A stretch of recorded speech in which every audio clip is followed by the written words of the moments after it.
But welcome. I am delighted to be joined today by a former student and an illustrious Wharton alum, Tony Pace, who I've had many years of interaction with.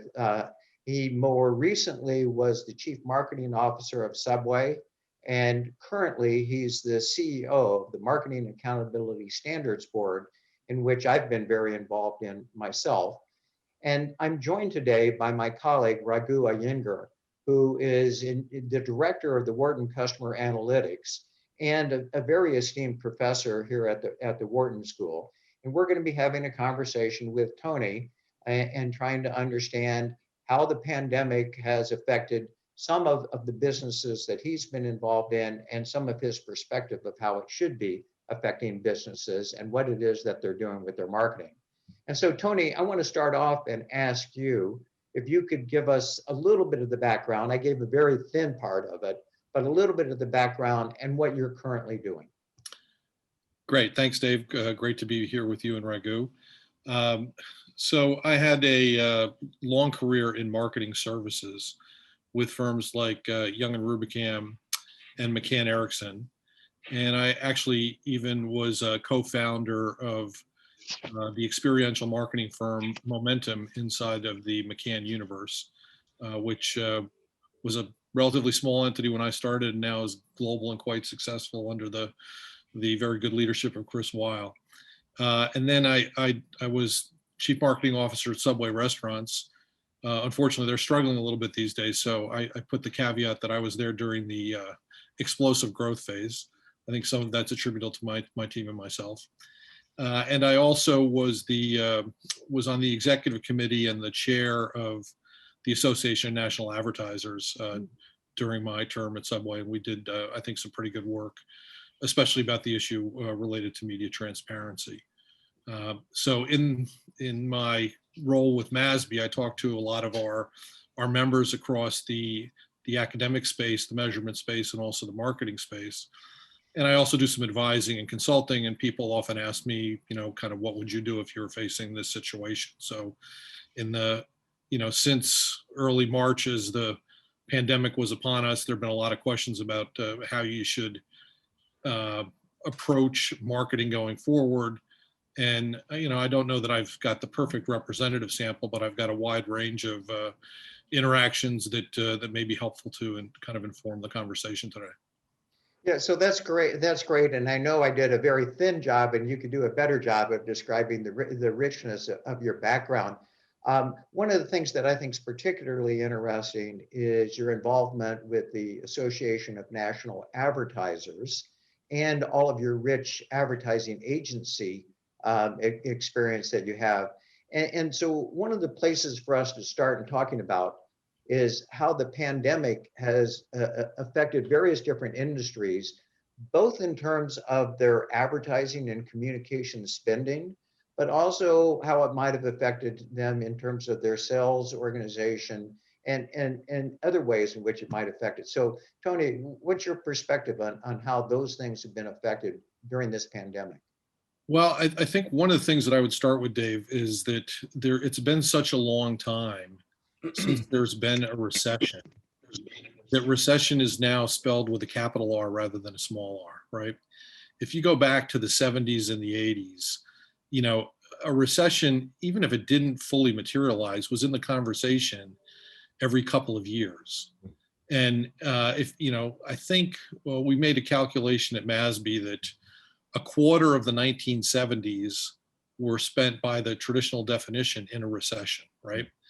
And it was not quite as high, but it was a similar number in the 80s, and that flowed over into the early 90s.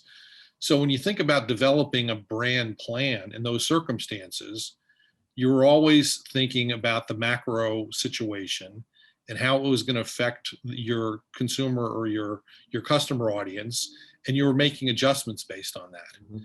Now, as the pandemic hit in March, you were over 10 years since there had been a recession, and that previous recession was called the Great Recession. So the whole notion that a recession was coming, caused by a virus that you didn't know the outcome, led to an awful lot of people just pulling the emergency brake on their spending. And they really, they stopped anything that they could. Any piece of spending that wasn't fully contractually committed, they just said, we're not going to do that. In my estimation, I understand the human side of that, but that was a bit of an overreaction. And as we all know, it's a lot easier to look at marketing spending as variable spending versus fixed spending. And I think that was to the detriment of a lot of businesses.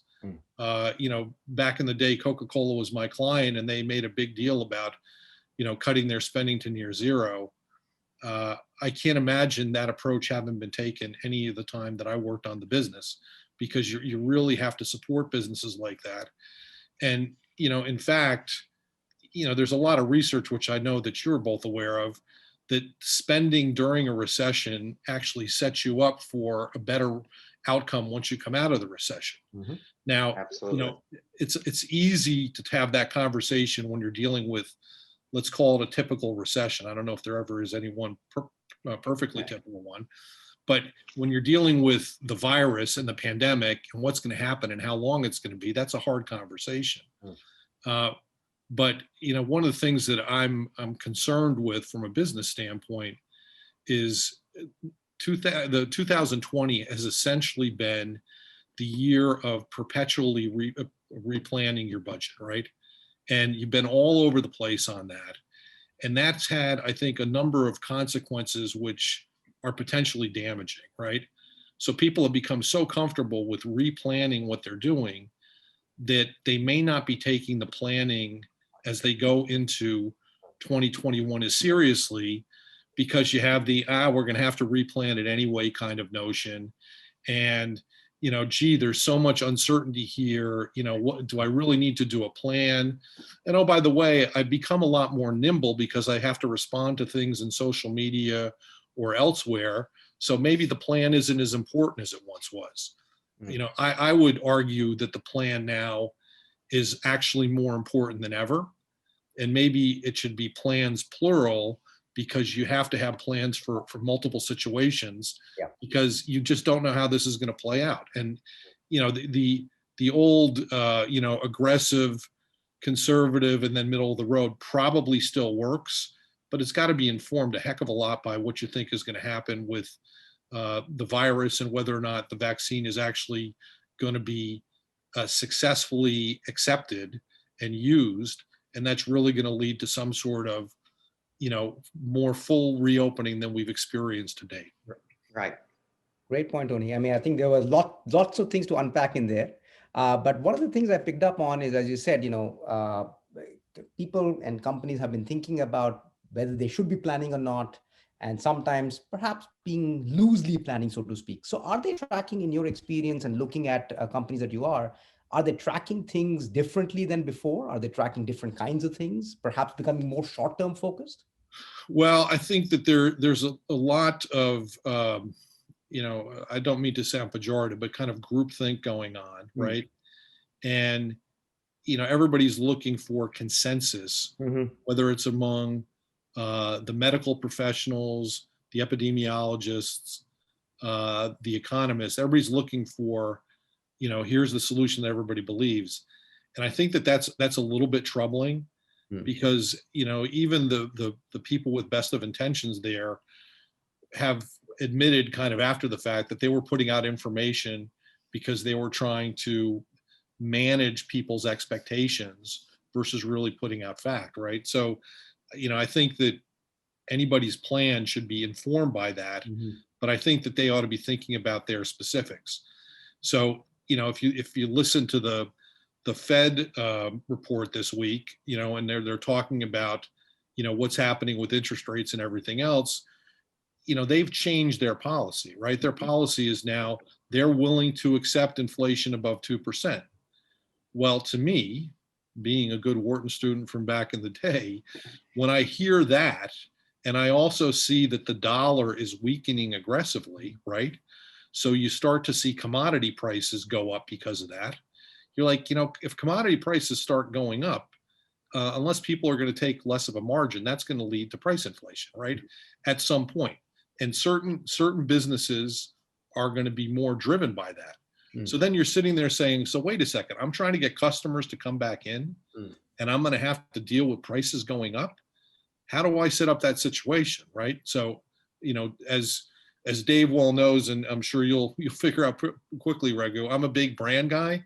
It's like, well, you better be supporting your brand now, because the time to support your brand is not saying my brand's great and by the way, I'm increasing my price. You have to have the brand affinity, the brand preference, dare I say, in place before those kind of circumstances play out in the marketplace. And so I'll stop there for a second. So just to be really clear, your belief, and I think it's consistent with where Raghu and I are, is that while many companies have cut back on their spending, particularly just on the advertising side, that probably was short-sighted on their part. And first of all, I want to confirm that is indeed what it is that you're saying. And secondly, if they have done that, are their brands going to go in the decline, even if their competition's also cutting back? Well, so yes, I do believe that they have made a mistake by cutting back. Now, having said that, let me deal with the absolute amount versus the relative piece. Because of all of the reductions in spending because of the pandemic, the cost of a lot of marketing and media execution went down, right? So to me, as a marketer, I was like, this is a great time. Somebody called me crazy back in April and May.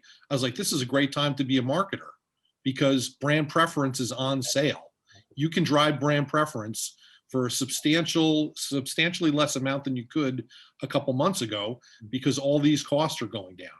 It certainly takes courage and fortitude to do it when every resource is being constrained. But boy, if you're really thinking about the long term and you're acting in the long term, you're saying, I can get changes now that I might never have achieved, right? And also because of the pandemic, the consumer was going through all sorts of questions about what their normal habits were, right? So when can you build new habits? When the old habits are changing, right? So even beyond the cost side, the whole notion of reconsideration of what I'm doing was very strong during that period of time. And curiously, if you talk to somebody, in January of this year, they probably would have looked at, packaged goods as kind of, kind of passe, it's old school. Who's done the best this year? Yeah. The packaged goods companies, right? And, I can't speak to all of them, but I think many of them have said, let's keep marketing smartly. And the whole notion of being a brand you can trust during a time you don't know what's trustworthy, that's still a very, very powerful notion. Simple, but very, very powerful. And I would argue they're better positioned, not just for the uncertainty as we go forward, but as we hopefully get back to a more normal, whatever that word actually means, kind of economy and consumer behavior. No, I think that's a great point, Tony. I mean, I think one of the things we've discussed, Dave and I, with other participants as well, is that, clearly there's a lot of changes going on at this point in time. Consumers are changing their habits. Perhaps the way they interact with brands is changing as well. And the type of brands they prefer is also changing. And so in all of this, do you think that there is something that is remaining unchanged? Like, are there some things that are sticky, some things that perhaps may not change at all, or some of the things that we do today might fundamentally change in the future? So people will diminish it, right? We'll see people that are launching concepts that'll say that they are brandless, for example. Even brandless is really a brand, right? It's a non-brand brand, right? Right. The power of brands is easy to say. You sit in a room with people from, especially a tech company, and they'll say consumers, the brands really don't matter with them. I kind of chafe at that conversation because it doesn't really give any value to the emotional side of consumer choice, right?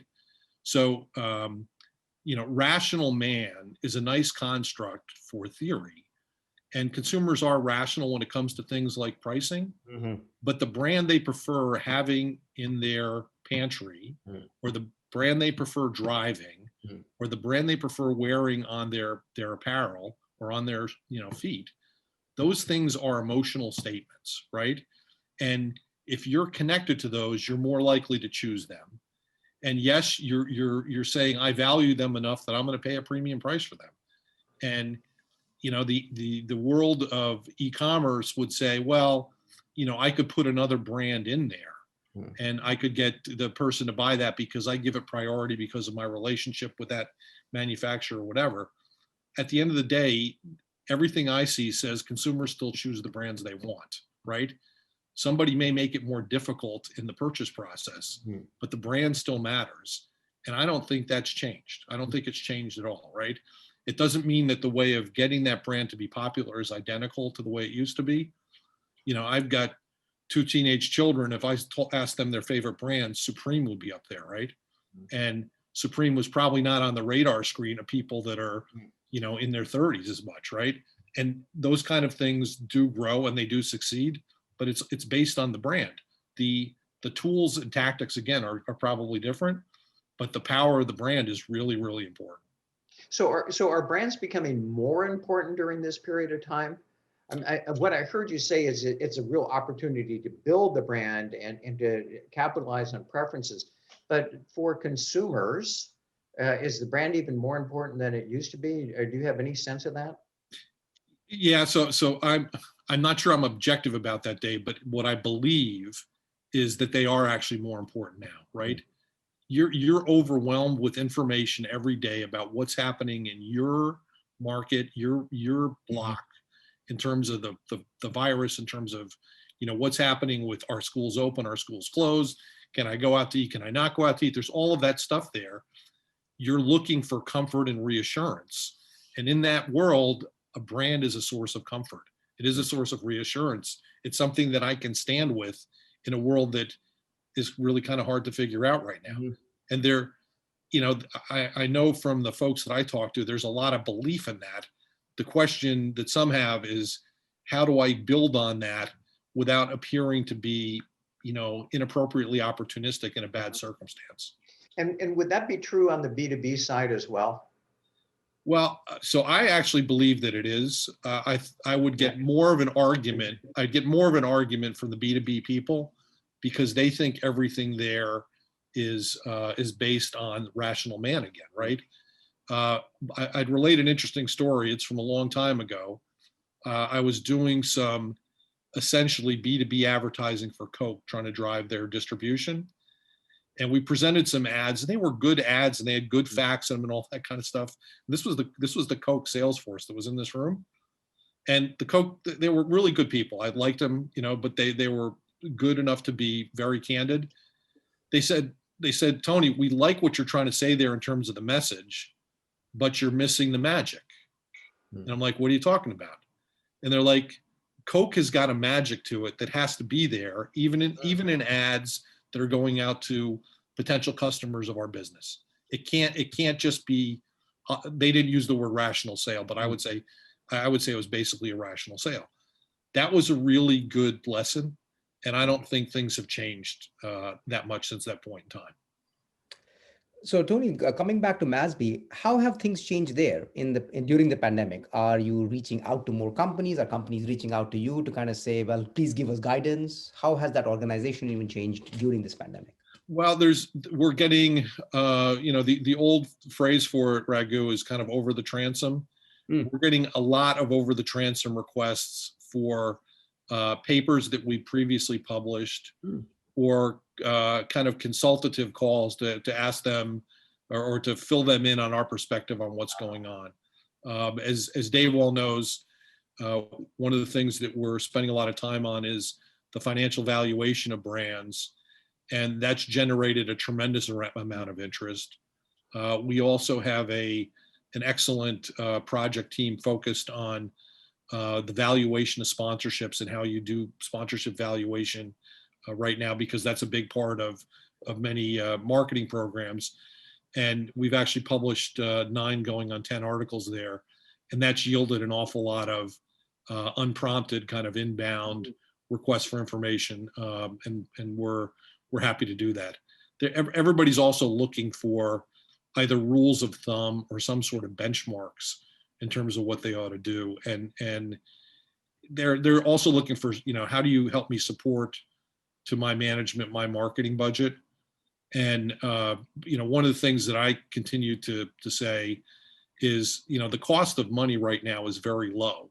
Mhm. So if you were going to set an ROI for a marketing program, it's kind of never lowered. So I know that the people in your financial function are going to be very wary of spending money, but if you're able to access the capital markets and get money for 2-3% or less, most marketing programs can meet those kind of assessment hurdles pretty easily.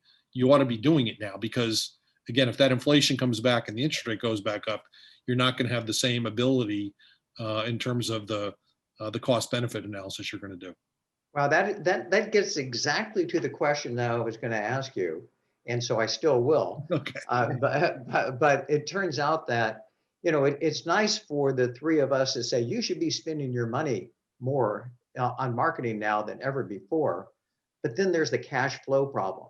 Right. And so what I always hear back is nice for you to say, but where's the cash coming from? And what I think I'm hearing you say is this is the best time to be going out and accessing cash, because you're getting it as cheap as you're ever going to get it.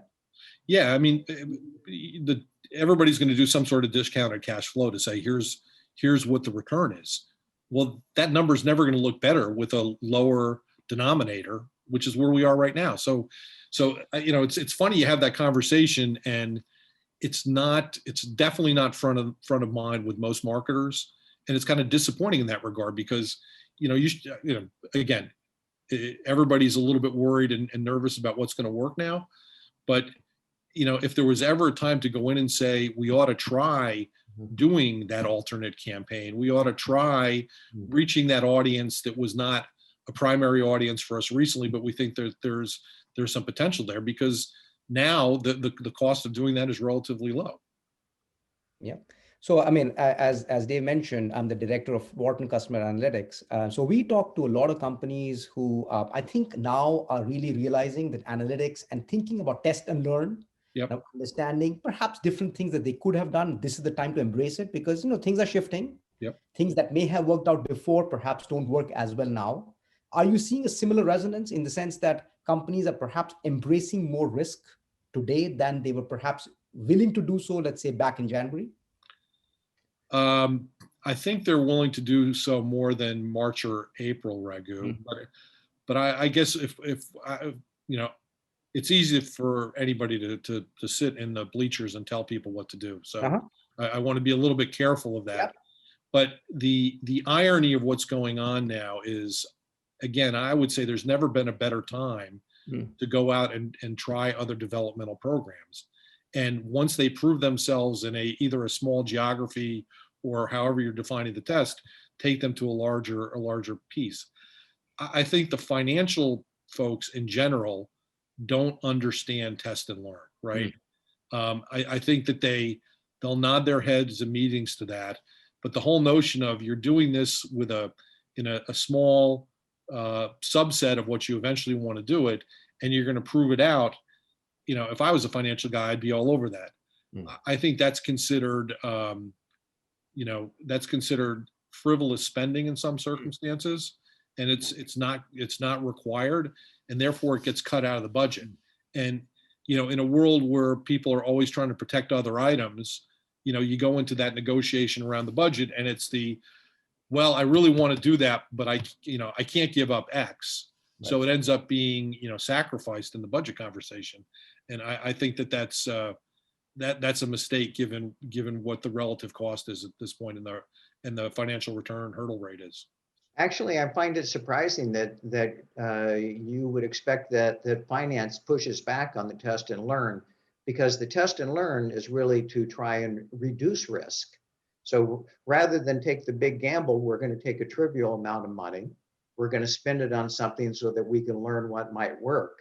And then we go from there. Yeah, I guess the thing that I would say about that, Dave, is the financial guys are just looking to reduce the overall spend.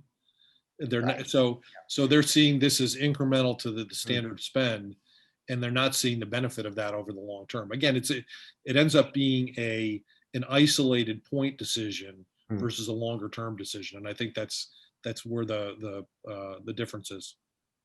Tony, we've had a history of many conversations over both of our careers. I've never had a conversation with you when I didn't learn something. I think your insights about all of what it is that we're going through and how companies are spending and some of what they should be doing makes tons of sense.